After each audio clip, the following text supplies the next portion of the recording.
నమస్తే, welcome to iDream. నేను మహేశ్వరి.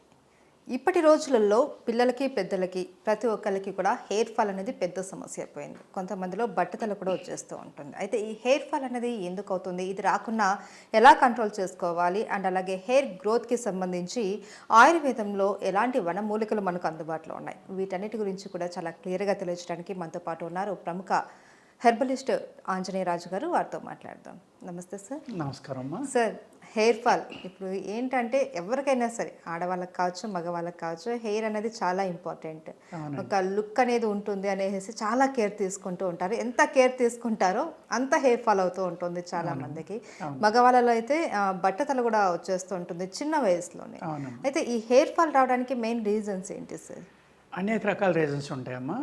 మనం దీని మీద చాలా వీడియోలు చేసాం, కానీ ఈరోజు మీ ప్రేక్షకులకి కారణాలతో పాటు ఒకటి రెండు ఫార్ములాలు కూడా చెప్దామమ్మా పెరగడం కోసం. తప్పనిసరిగా మెయిన్ ఆహారం అమ్మ. ఇక్కడ ఆహారం అలవాట్లు ఎప్పుడైతే మారిపోయినాయో, జంక్ ఫుడ్స్ ఎక్కువగా తింటాం, అదేవిధంగా మన హెయిర్ అనేదానికి మినరల్స్ చాలా బాగా కావాలమ్మా.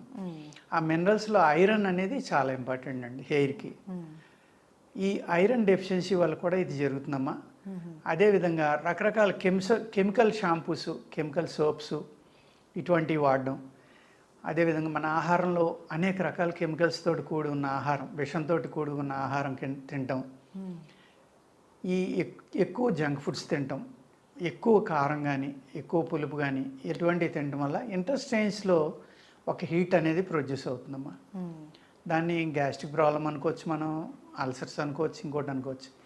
ఈ హీట్ అనేది క్రానిక్ అయిపోయిన తర్వాత ఇది అపానవాయువు కింద తయారయ్యి మన బాడీ అబ్జర్వ్ చేసుకుని బ్రెయిన్కి వెళ్తుందమ్మా. ఇది గాలి యొక్క లక్షణం ఏంటి? పైకి వెళ్ళడం. ఎక్కడికి వెళ్తుందమ్మా? చివరికి మన శరీరంలో బ్రెయిన్ దగ్గరికి వెళ్తుంది.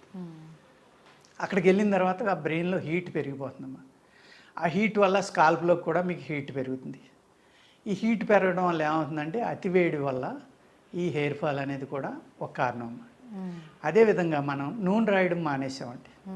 పూర్వం పిల్లలు పుట్టిన వెంటనే ఒక 6 నెలల నుంచి సంవత్సరం వరకు ఆముదం అనేది రాసివ్వరమ్మ.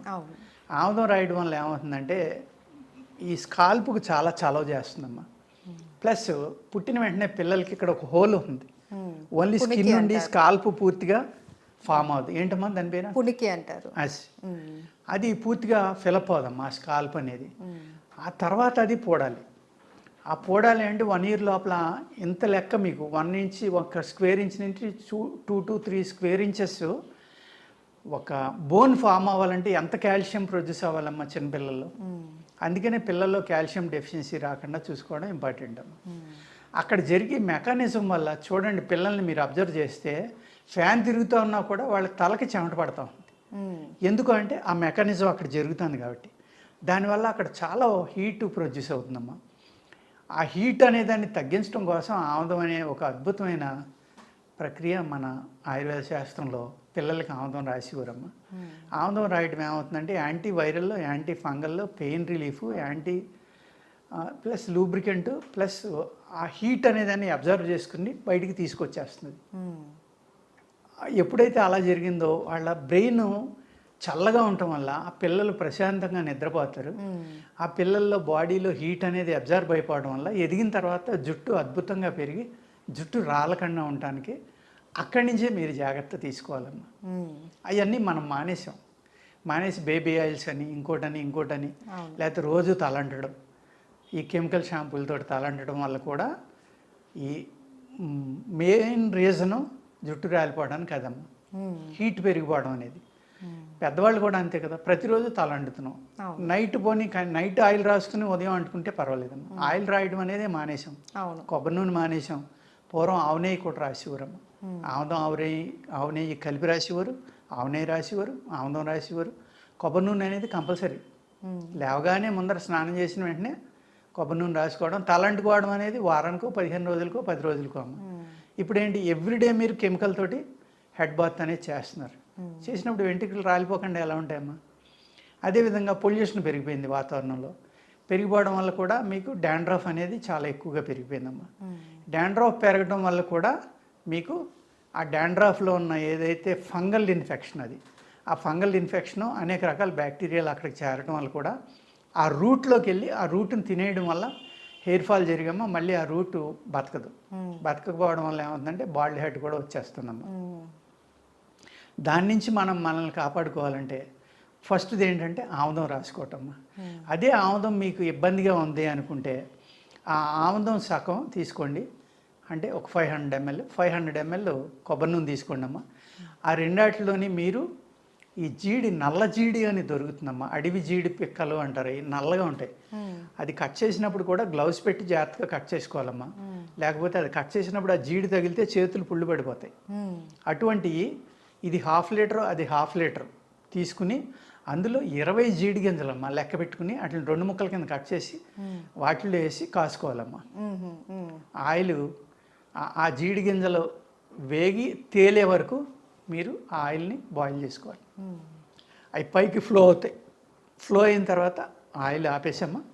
దాన్ని వడపోసుకుని మీరు బాటిల్లో పోసుకుని ఆ ఆయిల్ కనుక మీరు వాడితే డాండ్రఫ్ అనేది అద్భుతంగా తగ్గిపోతుందమ్మా. ఈ హెయిర్ ఫాల్ ఇమీడియట్గా మీకు ఆ బ్యాక్టీరియా కానీ ఆ ఫంగస్ కానీ ఏవి ఉన్నాయో అవన్నీ చనిపోయి మీకు హెయిర్ గ్రోత్ అనేది స్టార్ట్ అవుతుందండి. ఓకే. అలాగే ఆహారంలో మీరు ఐరన్ ఎక్కువ ఉన్నాయి తీసుకోవాలమ్మా. ఐరన్ ఎక్కువ దేంట్లో ఉంటుందంటే ఉసిరిలో ఉంటుంది, అదేవిధంగా కరివేపాకులో కూడా ఉంటుందమ్మా. ఈ ఉసిరికాయలు అనేవి ఉన్నాయి కాబట్టి ఉసిరి పౌడర్ దొరుకుతుంది, పప్పు దొరుకుతుంది. పై తొక్కే గింజ పనిచేయదండి. పైన ఏదైతే వలపు అంటాం మేము, ఉసిరి వలపు అంటాం, అది తెచ్చుకున్నమ్మా మీరు కచ్చపచ్చగా కొట్టుకుని కషాయం కాసుకుని వారానికి కనీసం 4 రోజులు దాంతో తలంటుకుని ఈవినింగ్ శుభ్రంగా పడుకోండి. తుడిసేసుకున్నా పర్వాలేదు, ఆ కషాయంతో అంటుకోవాలి. అంతే తప్ప మళ్ళీ సబ్బులేం వాడకూడదు. అలా అంటుకుని కనుక వారానికి ఒకసారి ఒక 4 సార్లు అంటితే మంచిదమ్మా. మినిమం వారానికి ఒకసారి మీకు ఎంత కుదరకపోయినా.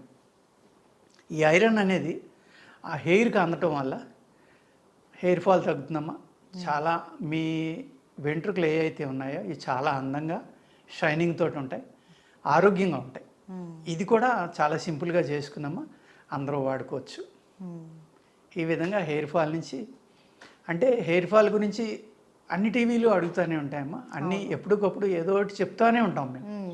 ఎందుకంటే మీరు అన్నట్టుగా అది సౌందర్యంలో ఆడవాళ్ళకేంటి మగవాళ్ళకేంటి చాలా ఇంపార్టెంట్ కాబట్టి దీని గురించి అనేక వీడియోలు చేస్తూ ఉంటామమ్మా. అదేవిధంగా మీరు గుంటకల్లగరాకు అంటారు కదా, గుంటగన్నాకు అంటమ్మా. ఆ గుంటగన్నాకు తర్వాత గురివిందాకమ్మ, ఈ 2 రకాల ఆకులు తెచ్చుకుని వాటిని కషాయం కాసుకుని ఎండాకులు కనుకుంటే 4 భాగాలు నీళ్లు పోసుకున్నామా, ఒక భాగం వచ్చేదాకా కషాయం కాసుకోవాలి. ఆ 2 రకాలు, ఆ 2 కషాయాలు కలుపుకొని అందులో మీరు మర్రి ఓడలు ఉంటాయి, మర్రి చెట్టు ఓడలు ఉంటాయి కదమ్మా, ఆ లేత ఓడలు తీసుకుని వాటిని కూడా బాగా నలగొట్టి కషాయం కాసుకుని ఈ 3 కషాయాలు ఎంత ఉన్నాయో అంత నూనె తీసుకోవాలమ్మా. కొబ్బరి నూనె కానీ నువ్వుల నూనె కానీ. ఈ కషాయాలు పూర్తిగా బాయిల్ అయిపోయి నూనె ఒకటి మిగిలిదాకా కాసుకోవాలమ్మా. కాసుకున్న తర్వాత దానిని మీరు డైలీ కనుక అప్లై చేస్తూ ఉంటే చాలా బాగా మీ గ్రోత్ అనేది వస్తుందమ్మా. హెయిర్ గ్రోత్ చాలా అంటే చాలా బాగా పెరుగుతుంది జుట్టు. ఆరోగ్యకరమైన జుట్టు మీకు కావాలి అంటే 1 లీటర్ కొబ్బరి నూనె తీసుకుని 200 grams నిమ్మరసం పోయాలమ్మా అందులో. అంటే 200 ml, గ్రామ్స్ కాదు. ఆ నిమ్మరసం ఇరిగిపోయేదాకా కాసుకుని ఆ ఆయిల్ అనేది మీరు రాసుకున్నా కూడా విటమిన్ సి ఉండటం వల్ల ఐరన్ అబ్జర్వ్ చేసుకుని ఈ కొబ్బరి నూనె రాయడం వల్ల చల్లదనం వల్ల కూడా మీ శరీరం నుంచి ఆటోమేటిక్గా ఆ హెయిర్కి కావాల్సినవన్నీ స్కాల్ప్లోకి ప్రొడ్యూస్ అయ్యి ఆరోగ్యంగా జుట్టు పెరగడానికి అది కూడా చాలా అద్భుతంగా పనిచేస్తుంది. ఓకే, చాలా థ్యాంక్ యూ సో మచ్ గురుగారు. ఎందుకంటే చాలా రకాల చిట్కాలు తెలియజేశారు మాకు. అండ్